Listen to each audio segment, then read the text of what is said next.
Hey folks, this is James, aka your pal Threscornus, and here we are again for some of that third Thursday tarot card readings.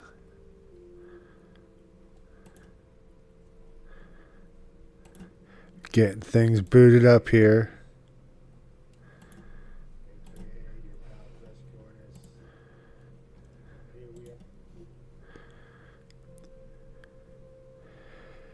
I'm just rambling now for posterity since nobody's in the chat yet. I'm sure that people will find us. They usually do here on YouTube. And I'm going to light some incense to get ready here. And this is, of course, some of the hand-dipped incense that I make. My brand, Scarlet Ibis Apothecary. And you can go to my Ko-Fi site. Link for that's down in the description. Buy some of this incense. You can buy them in bundles of 25. You can buy them in bundles of 100 because, hey, don't be cheap when making offerings to the gods. One stick? I can't remember the last time I burned one stick of incense. It's just not a thing that I do. It's always multiple.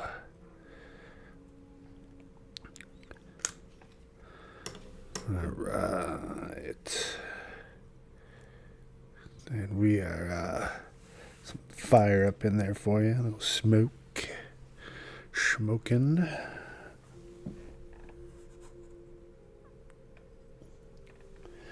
Put that up there. And I'm going to get a little smoke in me too. Vape, actually. But, same thing.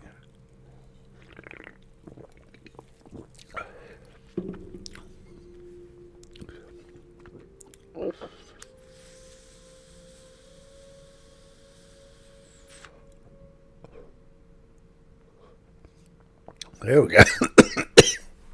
Yeah. That's better. Let's get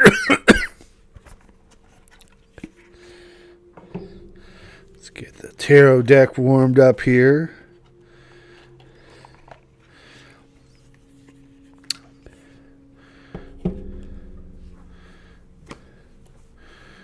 This is, of course, the Tarot of Saqqara that I am using here. Excellent. Egyptian themed deck. Get my deck flavor Egyptian. Of course, our good friend Aleister Crowley in his Book of Thoth. Oh, makes me want to retch every time I think about that he made a Book of Thoth and claimed that tarot comes from ancient Egypt. Wow. What a dumb fuck. Tarot does not come from ancient Egypt. The symbolism that's in the standard tarot deck, you'll find a couple pyramids and columns and shit, but that's about the extent of it. Tarot started as a card game. Renaissance. Then it became a form of divination. That's not a hard thing to figure out. So Crowley was wrong. Again. As he often is.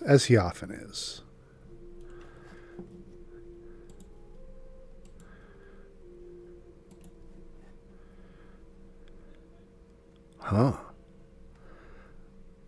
Looks like people are having a hard time finding us tonight. I'm going to go out to the socials here and pimp this here thing that's going on with us right now.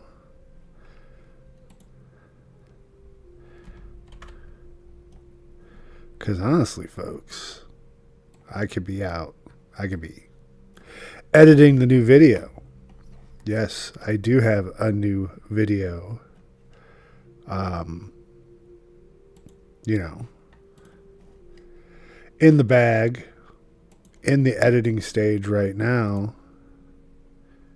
I think you're going to enjoy it. It's a video about what seems to be what everyone wants me to talk about, which is ancient Egyptian magic, and I don't mind talking about it. It's a good time. It's a good time.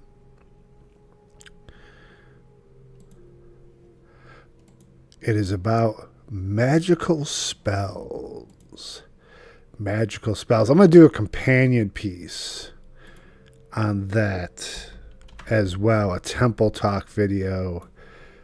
You guys are familiar with those. About spells. About spells in general. And, you know, I've had a complicated relationship with spells in my life. Yeah. Cringe early childhood memories. Yeah, if you're here with the Scroll of Thoth, and you're about to learn more about me by sitting here and listening to this.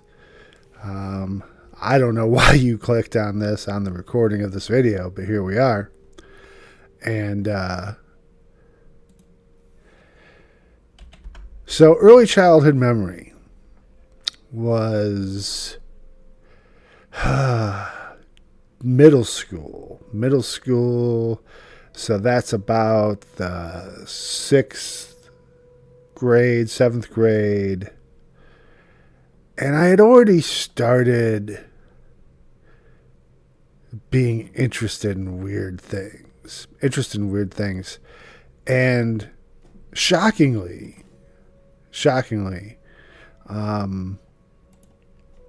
my local library had Aleister Crowley books in it. Actually had Aleister Crowley books in the library. And so I checked those out, of course, because I was always interested in that kind of weird fantasy type stuff. Got into Dungeons and Dragons at a very young age, like 5 years old. I started playing Dungeons and Dragons. I'm not kidding.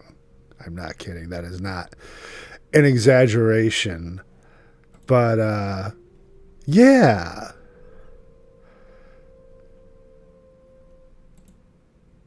Middle school.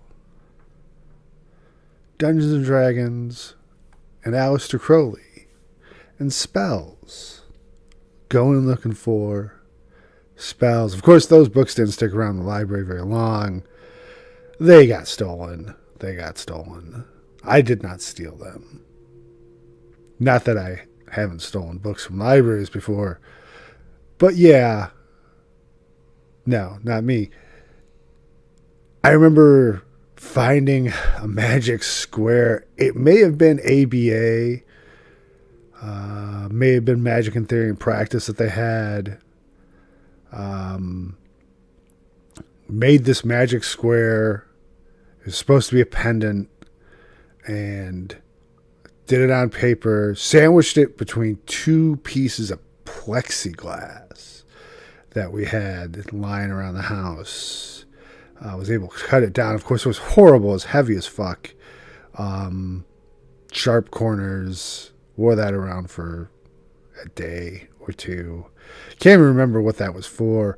I remember selling a love spell to a kid. Writing it out. And yeah, getting paid for it. Weird. But yeah, that's my early history with spells. And then, I grew up, and then magic. Oh, it's a hot time in old Indianapolis tonight. You guys can hear the sirens. Yeah, so moved away from not role-playing games, stayed with that Still with that. See you at Gen Con. But moved away from the magic thing until I got into college. And discovered Wicca, like you do. It's a gateway drug. And sitting around, broke as a joke, me and my wife, early 20s, living in a double wide trailer mobile home. And had a problem coming up with the rent. And so did a magic spell, leaves as like money, and we did some chanting, I came up with some words. I have no idea. Don't remember. I remember I had this rattle that I had bought at a powwow at a Native American gathering, and I used that. Little, early cultural appropriation on my part. Hey, they sold it to me. I mean, it's fair enough. I mean, and I remember, using it and smacking the rattle down at the table at the end of the spell, and I felt it. And sure as shit, I went to check our mailbox, and there was a check, big old check, remainder of my student loan money check. Money I'm still paying on. But, so that spell worked. And as I've mentioned a couple times recently in my videos, magic seems to have that beginner's luck thing to it. Get a lot of beginner's luck in magic. Your first spell, if that works, well, you're bit, Holy shit, magic is real. The universe is malleable. I gotta go somewhere with this. At least most people do. I did table it for a while. After college, got straight, Didn't exactly revert back to Christianity, but I had a mentor in college who was an ex-Jesuit. Left the order, and he was an awesome guy. Learned a lot from him, and I got into some Christian mysticism because of him, and seeing this kind of getting that humanities training, back in the 90s, and before racism was a big part of any curriculum, before people really started thinking about this stuff, and they fed you the belief that Christianity, monotheism, was the culmination of religion, the end product of religion, the refinement of religion. First you have your animism, then you have your paganism, and then more civilized societies evolved to some kind of monotheism, because that's what white Europeans did. And it took me a while to find out that was complete fucking bullshit. It does not work that way. And, that's where I'm at now. I am hardcore animist pagan. I believe in duplicity. So spells. So I got back into magic in my mid-30s, late 30s, because of reasons I'm not going to get into, other than to say that I had an event in my life where I realized that I was not the person who I thought I was. And I had to find out who the fuck I am. So I went for magic. Worked pretty well. Did my stint, learning about Crowley, Golden Dawn. Never really did Liber O. Never really did the program. Went to some local OTO events. That's talking about the OTO, and that's for another time. I don't want to be that big of a bummer, but they were all right. I will say that the folks that I met were very smart. fun to be around at times. But it wasn't for me. It wasn't for me. Kabbalah was not for me. And I feel like I dodged a bullet with that. I tried. I tried. I tried to learn Kabbalah. I was at a time in my life I was doing like sit-ups and calling out the Sephiroth as my counting and just tried. And it just never felt like anything to me.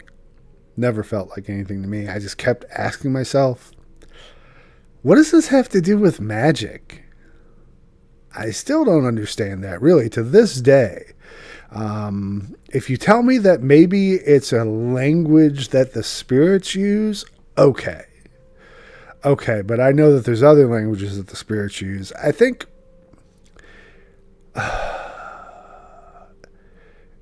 it'll set up synchronicities. And it's designed to do that. And I think you get some false hits because of that.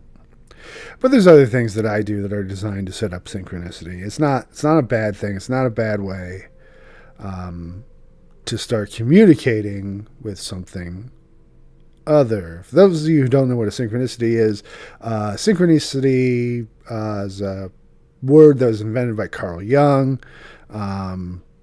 A meaningful coincidence. When something happens that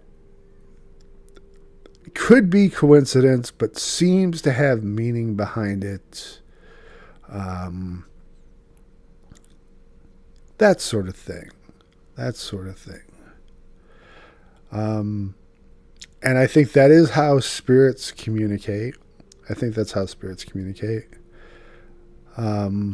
Because if you were if you were a being who is living beyond space and time, so you can see the entirety of the timeline, you're outside of it. And you say to yourself, how do I communicate with these people who are stuck in time? Because we're very different. I can't just, talk to them out of my mouth. So why not set up these sequences of events? Since I'm outside of time, I just, push a little atom this way, push a little atom that way, and set up a series of events that could have meaning. So yeah, that's how I think that works. Back to spells. So from there, I went to Chaos Magic, got initiated in IoT. It was worth my time. I learned a lot. From the IoT. I'm not going to sit here and badmouth the IoT. Even though I was unceremoniously ejected from the IoT for political reasons. Hello, Shopaholic. How you doing tonight? Yeah, you absolutely, you can have a card. Let me go ahead and shuffle these cards here. Do you have a particular question that you want to ask?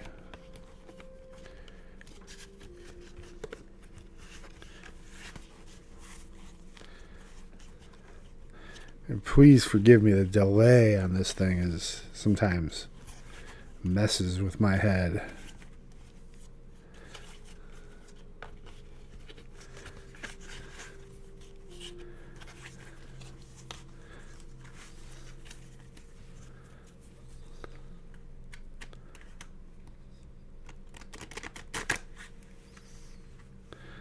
Okay.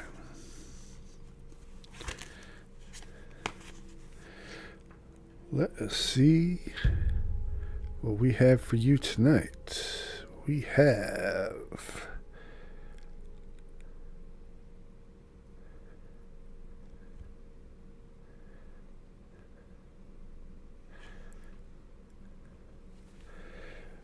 that would be for the Tarot of Saqqara. The Ankh there is Pentacles. So what we're looking at here is the Five of Pentacles. Let me see if I can get that into better focus for you here, so you can see it. There we go. It's got some glare on it, but the Five of Pentacles. And who do we have on this card? Looks like we got a couple pharaohs, that sort of thing. So pentacles are about wealth. They're about well-being, that sort of thing.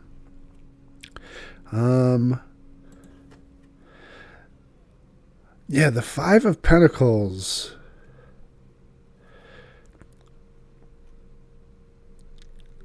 It's about things that are holding you back. And usually what the things are that are holding you back are trying to live up to other people's expectations. Trying to live up to the expectations of society, that sort of thing. And I'm betting this is probably a message from the spirits. Stop doing that. Don't do that. You need to stop caring so much about what other people think about you. That's what this reading is saying. I hope that helps.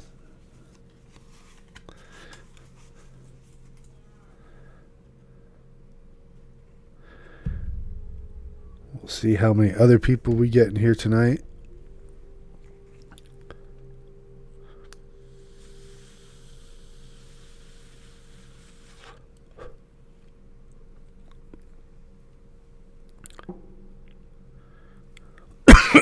Like I said, I've got a delay on my end, so it's hard for me to tell what you're hearing and it's corresponding with what you're typing. But you're very welcome. And I do this every third Thursday, and a thing you could do to help me out a lot is hit that subscribe button.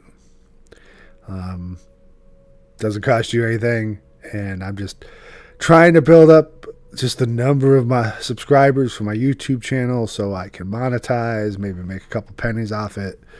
I got a lot of videos out there on magic in general, about ancient Egyptian magic. If you're into that sort of thing, check them out. But hitting that subscribe button does help. Yeah, it's a slow night tonight. Waiting for more people to come in here. Thank you so much for subscribing there. I really appreciate that. Was talking about spells. And just going to skip over a lot of things here, but recently I've been thinking to myself, should I start doing spells for hire?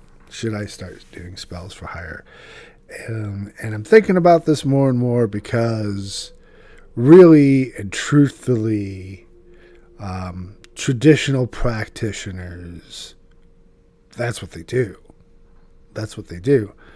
And I don't know, I just think spells are so much more effective if you do them for yourself.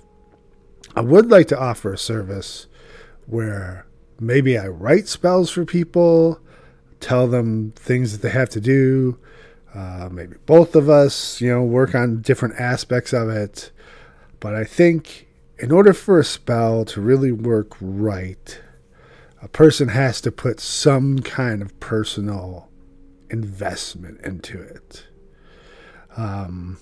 Just part of your... I hate using the word energy because energy is so nebulous and there's no description.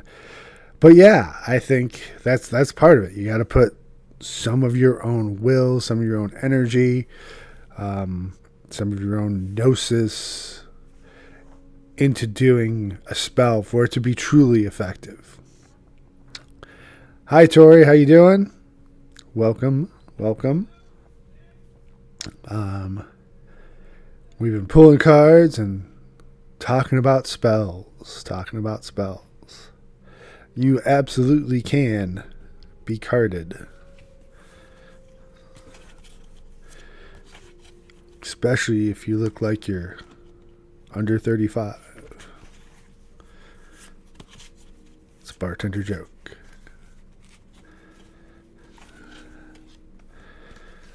Alright.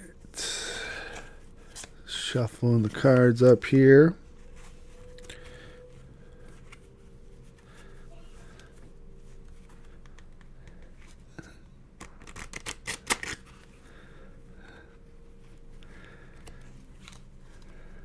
All right, good.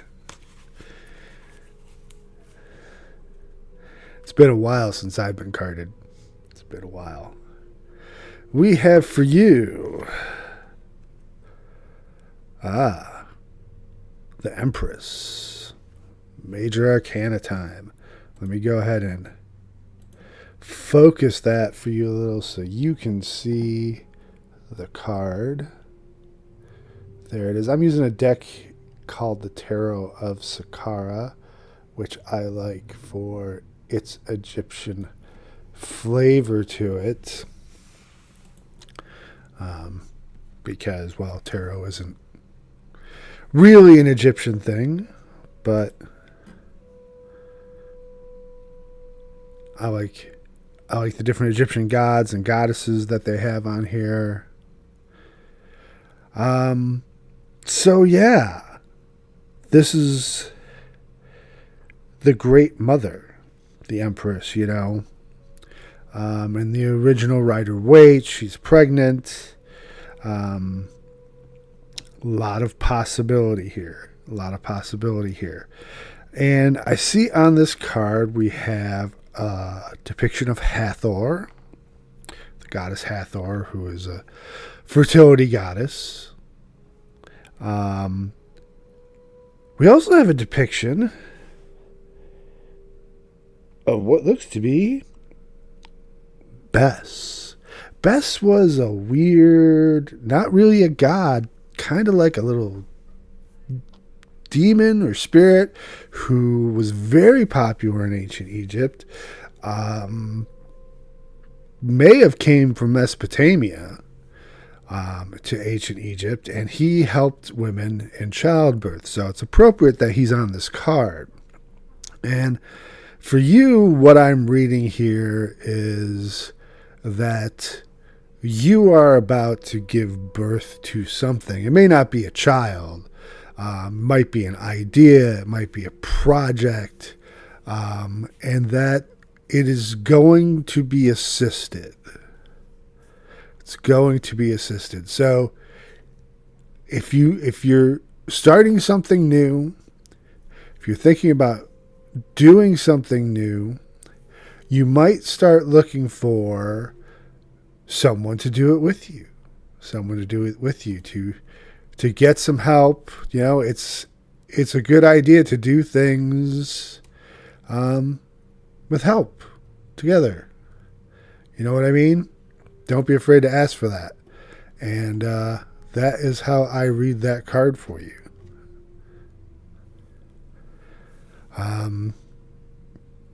I think this card is saying that there's someone out there who's going to help you out of these hard times. There's someone out there.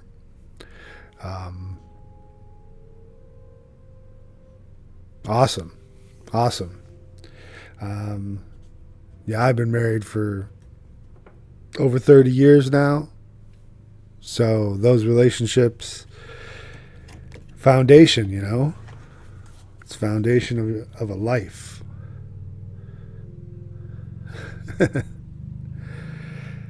Yeah.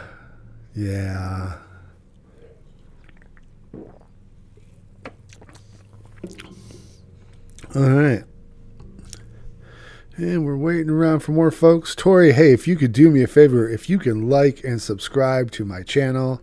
I am trying to get enough subscribers to monetize my YouTube channel that I do. It's a channel about magic. Feel free to check it out. but that would help me out a lot. I also have a Ko-Fi page. Ko-Fi is like Patreon. It's one of those fundraising sites. And you go there. You can tip me there. Donations for tonight's tarot readings are going to go straight to a fund. We're trying to become a sponsor of an organization called Haunters Against Hate. They are a group of folks who work with people in the haunted house industry, writers, actors, and they also have members who are members of paranormal investigation groups, which I am a member of a paranormal investigation group, and we want to sponsor them, and we're collecting donations for them. So if you tip me at my Ko-Fi tonight, money will be going to them. If there's anything about magic you guys have questions about, want me to talk about, I'm happy to do that. Otherwise, I'm just going to keep rambling about spells. For a long time, I thought that spells were kind of useless.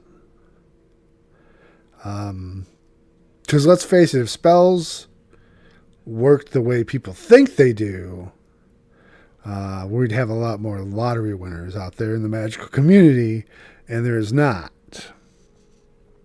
And I always felt that magic really does need something more than just reading a recipe. It requires some kind of personal involvement. It also requires altered states of consciousness. Now, reading and enacting a spell, that's creating an altered state of consciousness in and of itself. You're doing a taboo act in our society. So there's some of that, but it's really, there's so much more that you can do as far as adding to these things with rhythm, with meditation, with vibration, with invocation, evocation, all these techniques that you learn when you get hardcore into ritual magic. But the people who I admire, the people who inspire me now, the ancient Egyptians and the ancient Greeks, they all believed in spells. They were all out there selling spells, doing spells for hire. Magic was a part of any aspect of life, really. Magic would be employed. So, I don't know. I've changed my mind about spells. I think that if you live the life of a magician, if you do certain things habitually, like for me, that's speaking with my ancestors every night. Every night, I have an ancestor altar, and I bring to my ancestors fresh water every single night. And I talk to them. And I thank them. And I build a relationship with them. And I think that kind of living in an altered state of consciousness like that, and having spirits out there noticing you, wanting you to notice them, you cast a spell, and that's when they work. That's when they work. Maybe, every single act of magic doesn't have to be a big ritual. You don't have to be, pile on the altered states of consciousness all at one time. What you need to be doing is living a magical life. It's living a magical life. Living a life with the spirits, in my opinion. Living a life with the spirits, recognizing the spirits that are around us, recognizing that the animals and the trees and the waters, these are our brothers and sisters. We are all related. I have no love left in me for monotheism, for Christianity, for a religion that says, here's the earth, do what you want with it. It's here for your enjoyment. It's here for your use. No. We are not given license to exploit our brothers and sisters. We are not. And to me, going back and embracing animism, embracing that belief, it might be the thing that saves us. It might be the thing that finally brings us back around to where we can protect our environment in a meaningful way. Because when the water and the land are your brothers and sisters, and you learn how to treat your brothers and sisters right, that could be a powerful thing. And then of course there's the other spirits, the spirits that magicians have deals with. The other spirits, what I call alien spirits. They're not spirits of the dead. They're not spirits of the earth. They are from somewhere, someone else. And perhaps our ancestors were right, and they're from the underworld or from the celestial realms, is how they envisioned it. And these beings, this is something I was saying earlier, and you can't, to look at power like a video game, like a fucking bar on the screen, okay, that's very childish. It's very childish. Power doesn't work that way. Most powerful being level 37. That's meaninglessness. It's meaninglessness. But if these beings are immortal, let's say they're immortal, like most of the mythology, most of the legends say, well, that's an incredible power in and of its own. I mean, I can tell you as a human being, a mere 52 years old, that just by the virtue of being around a lot fucking longer, I know a bit more than most 21-year-olds. I know a bit more. I'm not saying I'm always right, and I'm not saying they can't teach me something new, but I've just been around so long collecting information. I'm not, particularly brilliant. It's just I've been around longer. So imagine a being that's been around tens of thousands, hundreds of thousands, millions, billions of years. Who knows? I do believe these beings exist. I could not tell you exactly what they are. I tried to give them categories and I try to give them, meaning, but I don't really know. I can't say that for 100% certainty, but I do believe that I've communicated with them. I do believe that they are not me. A lot can be chalked up to psychology. A lot can be chalked up to, well, these are just voices being generated in your head, even though you're perceiving it as outside yourself. It's really just you. I don't buy that, not in its entirety. I don't. I don't think that all of our ancestors were either fooled or deluded or just wrong. I think, they experienced something. And sometimes they were fucking right about it. I mean, just look how many reports throughout the history of mankind. This is just, written history.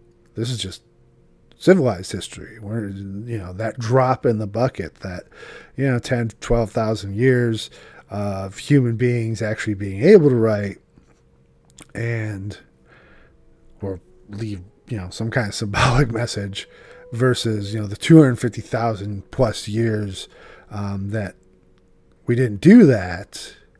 And, well, those people, see, this is why ancestor veneration is so important. This is why necromancy, that's one word you can use, ancestor veneration, that's the heart of the Western esoteric tradition. That is the fucking heart of the tradition, okay? Not Kabbalah, not Buddhist meditation, not alchemy, not even the gods, okay? The very first thing we did that we have a record of is that we left goods, we left objects deliberately behind in graves. And not just humans did this. Our pre-human ancestors, Denovizans, Neanderthals, they both did this. Left grave goods. And if you look at that, and that's of course a practice we continue to this day in almost every culture. And we know why we do it, because we believe that in some way we continue to exist after we die. That belief in the continuation of the soul, the psyche, whatever you want to call it, we continue after we die. That was the first belief system that we can decipher, that at least we can know. So that's the heart of the tradition, the veneration of the ancestors, the hope that their spirits will help us because they want to live on, and their children and their children and their children. And I know that's hard for a lot of people to hear. I know it's hard for a lot of people to hear in this day and age when we have so much abusiveness, so much, dysfunctional families. I can go on for a long time about why I think that is, but, well, I don't like to talk about this a lot. I don't like to reveal it. I'm not going to give you any specifics, but I am a social worker who works with children. I try to help kids, foster kids, and kids get a lot of abuse. So I can see why a lot of folks out there don't really want to. Hey, how you doing, Ada? Welcome. I was just rambling about ancestor veneration. It's one of my favorite subjects. But absolutely you can. I can pull a card for you. Let me go ahead and shuffle these up. So Stephen, huh? Yeah.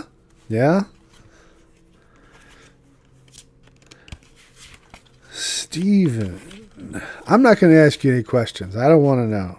I want to see what I can get. What you want to know about him and your compatibility. Okay.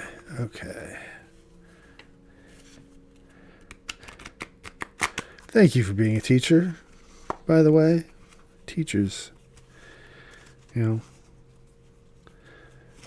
people who get shot at more than police in this country.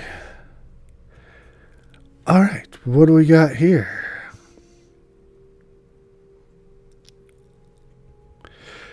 So I'm using this deck, and it's called the Tarot of Saqqara. And I'm going to go ahead and show you this card. If I can get my thing to work. Hello, camera. Okay, well, it's not focusing. My computer is just totally crapping out on me right now.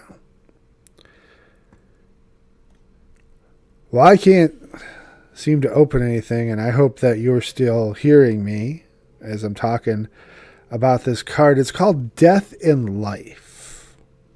Death in Life. This is the Death card in the Tarot of Saqqara. You see Anubis in here.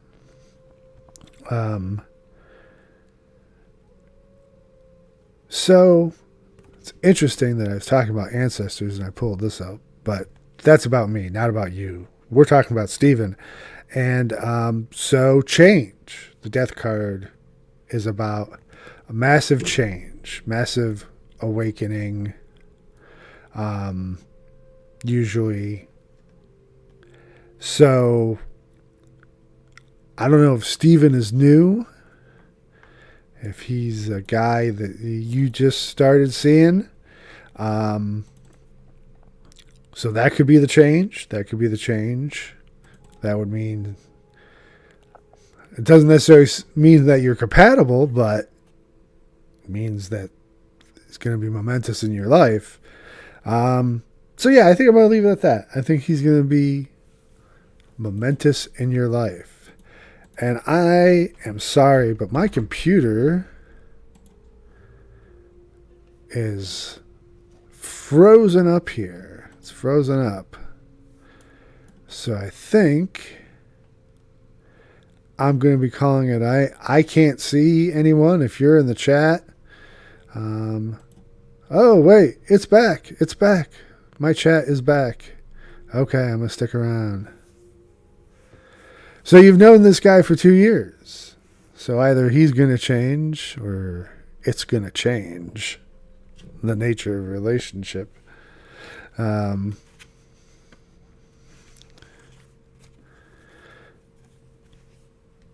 Yeah. Something's about to change in that relationship. I'm sorry to be the one to give you the news.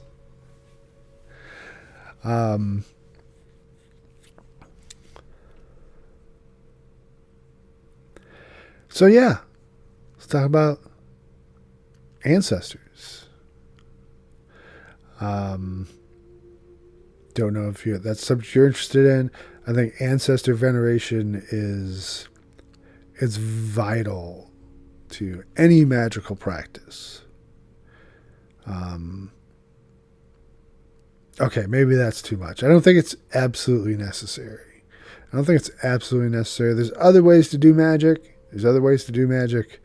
But ancestor veneration, if you're doing anything with spirits, you got to get on that train. Because that's what's going to help you more than learning any banishing or exorcism or all that stuff. All that stuff where you yell at the spirit and go, "Get out, I don't like you." You really think that's really effective? You should look at any of these banishing spells or exorcisms. And in them, you will automatically see right off the bat that they are saying, "Get out in the name of." In the name of. So, like, you look at a ritual like the Lesser Banishing Ritual of the Pentagram, and you've got different names of God. Adonai. That stuff. Adonai. I forget what the other ones were. It's been that long since I've done an LBRP. I think, perhaps, that if you don't have a good relationship with Jehovah, with the good old Yahweh, and you're trying to banish other spirits in his name, that might become a problem if someone decides to call you on your bluff. If said spirit, malignant spirit, and they're rare, they're extremely rare. Let me tell you right now, spirits that are just naturally malicious are extremely rare, but it happens. You tell them go away because God said so, and he checks in with God and goes, "When's the last time you saw this bitch in church?" And Jehovah's like, not for a long ass time. You gonna back her play? No. Oh, well, then you're screwed. So, the point I'm getting at, your ancestors. You have a daily ancestor practice. Talk to your ancestors. Have your ancestors in your corner. That's the best protection. That is the best protection right there. Having other spirits in your corner. Now, of course, I've got other spirits in my corner besides my ancestors. I've got a few gods that I work with. Very few. Gods that I work with, like, consistently. I mean, you know, sometimes I'll throw it out there, but Thoth and Babylon. No, I do not find that hypocritical. I'm on a mission to save Babylon from Thelema. But Thoth, mostly it's Thoth. Obviously, I call this channel Scroll of Thoth. Thoth's my main man. Thoth has never steered me wrong. He's a good guy. He's a good guy. Picked him, and he picked me because I can't handle war gods. Can't handle it. I'm a pacifist. I'm a big fan of Mohandas K. Gandhi. I think that things can be changed without war. I'm completely anti-war. So, no war gods. And that's hard. It's hard. A lot of gods out there are war gods. Thoth isn't. The great Jehudi, he's into books, writing, magic. He's a good guy. I banish his name. And shit gets the fuck out. Nobody wants to mess with him. Nobody wants to mess with Beaky. They know who he is. He's a big cheese.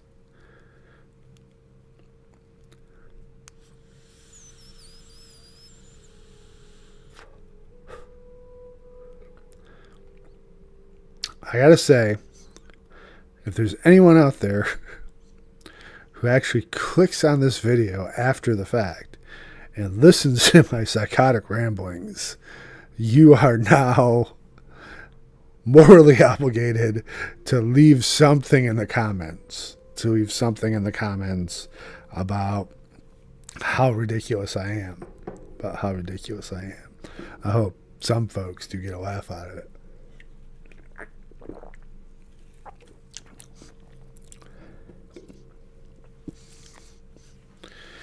Maybe I'll just sit here and say things that I know piss people off. I mean, I've already done some of it. Here's one. You say this. This will piss people off every time. Every time you say it, and someone is going to raise their hand up and go, "Oh, but the ancient Egyptians were black." I know people don't like to hear that. I know I used to get defensive about it myself. I would say Egypt is a multicultural empire that lasted thousands of years. that had all sorts of races of people. And that's true. That is true. But what is also true is that the rulers of Egypt, that the culture of Egypt itself, the entire impetus for this 3,000-year empire came out of Africa. It is an African empire, and it was ruled and peopled by black Africans. The Egyptians today don't like to hear that. They do not like to hear that. Sakari Hawass. I don't know if anyone else besides me and like 3 other people are familiar with who this dude is. He is the Egyptian Minister of Antiquities. I think he might have a different title now, but that's essentially it. He's the most famous Egyptian archaeologist. You'll find him. You'll see him. If you watch that whole Luxor parade thing, which was magnificent, which, kudos to him. You see him walking around looking all real important and happy, and he should. He should. And let me tell you something about Hawass. Hawass is right about the fact that these artifacts, they belong to fucking Egypt. Okay? They belong to Egypt. Okay? Even though the people who were there now are not the same people who built the ancient Egyptian empire, because they're not. They're Arabs. They migrated there later. And they did their fair building empires, and, are just as important and just as proud and intelligent people as the Egyptians, the ancient Egyptians, who were black Africans. Yeah, but he doesn't like to hear that because he thinks that it somehow lessens his argument about these artifacts coming home to Egypt, and it doesn't. It doesn't. It doesn't matter. I mean, they still belong to the people who live there now. They still belong to the people of Egypt. And that so much of it has been looted. So much. I mean, you can go to a museum in any mid-sized town here in the United States and in Europe. Kansas City, USA. Kansas City, Kansas. Kansas City, Missouri, I think, actually, is the side that it's on. So Kansas City, their museum has Egyptian artifacts. Has ancient Egyptian artifacts. I was very happy to see them. But they should not have been there. They should not have been there. They should have gone back to Egypt. I don't know if any of you have seen pictures of the gem. Oh, man. If the pictures, and well, like, it's mostly done now. So it is. I mean, it's not just drawings, okay? There's the photography of it. So, the gem, the Grand Egyptian Museum. This is a brand new museum.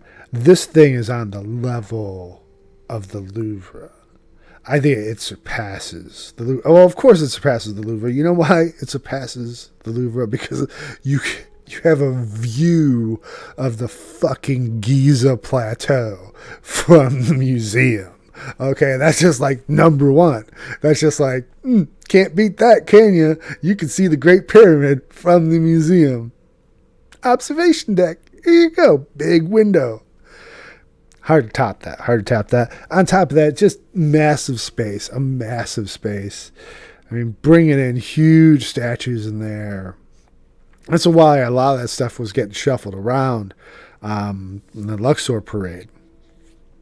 And it's magnificent, and I hope they fill it. I hope they go to every country in the world that has their artifacts and go give me my shit back. And they get the UN or someone to pay attention, get their stuff back, fill that museum, pack it.